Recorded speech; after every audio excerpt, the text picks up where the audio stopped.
محمد علي وعبد مشرح وترتمي شقده مداحونه كحجان حسبك معارضه wadani yufti badan oo hogaaminayo ayaa maanta waxa si badan loogu soo dhaweeyay magaalooyinka dilaya Boorama soo dhaweyntii maqaamkeedu aad ku sareeyay ayaa waxa ka qayb qaadanayay kumanaan kun oo shacab gawaari aad u tiro badan oo qiyaas karin siyaasiyiin waxgarad aqoon-yahano culimo diin haween iyo bulshada qaybeeda kale maxamed cali cabdi oo kamid ah musharaxiinta u tartamaya shaqada madaxweynaha ku-xigeen ee xisbiga mucaaradka wadani ayaa markii uu soo gaaray duleedka magaalada Boorama ee degmada Dila waxa si diiran halkaas ugu soo dhaweeyay kumanaan kun oo kamid ah taageerayaasha ambassador maxamed cali ololaya bool ay ku xirnay yihiin sawirada ambassadorka waxaan halkaas goob fagaara hadallo kala duwan ka soo jeediyay madax dhaqameed culimo diin siyaasiyiin waxgarad ka soo jeeda deegaankaasi waxaan ay dhamaan ka dhawaajiyeen taageerada balaaran ay u hayaan musharaxa mas'uuliyiinta kala duwan ee salaadiinta halkaas ka hadlay ay waxa hadalloodii kamid ahaa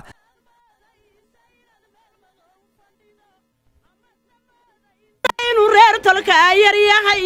makaayilo dhanba meesha kuugu yimid aday carabtii tolka ku codaynayaan caruur iyo iroole adigan ku codayn bulshada Soomaaliland way ku doonayaan soo dhaweynayna xisbiga wadani waa xisbiga hawada ku jira waxaan leenahay gudoomiye annagu ma yihiin dad ku qabsanaya xafladooda hudheel dhexdii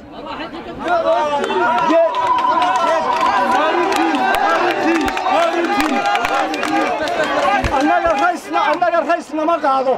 haldoorna nama qaado mansoorna nama qaado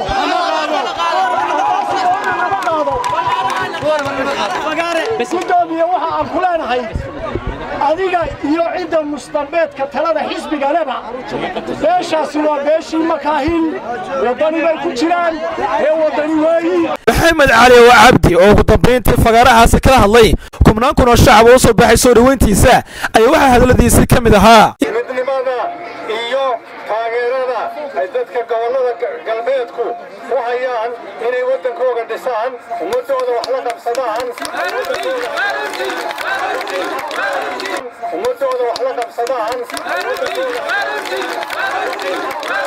intaas kadib musharaxa iyo waftiga muugay miisaan kale oo hogaaminayay ayaa waxa dhinaca magaalada Boorama soo galbiyay gawaari aad u tiro badan kumanaan kun oo shacab oo wajahooda ka dhiyahanaysa taageerada oo hayaan ambassador maxamed cali markii uu soo gaaray magaalada Boorama xarunta gobolka Awdal ayaa waxa iyaguna khayriida bariya magaalada Boorama ku soo dhaweeyay kumanaan kale oo kamid ah taageerayaashiisa kullay aniga hadii la siiyay kelmadda furitaanka ka xisbi ahaan iyo gobol ahaan aad iyo aad baan soo dhaweynayaa welcome baan leeyahay waxaad qabateen baan leeyahay shaqadii aad weyn waxaad xisbiga u horseedeen oo tusteen cuuda uu ku leeyahay gobolada galbeedka Soomaaliland khaas ahaan gobolka Awdal maanta aad moodo ano gobolkii Awdal ano u kala hadhin ama Soomaaliland ba aad moodo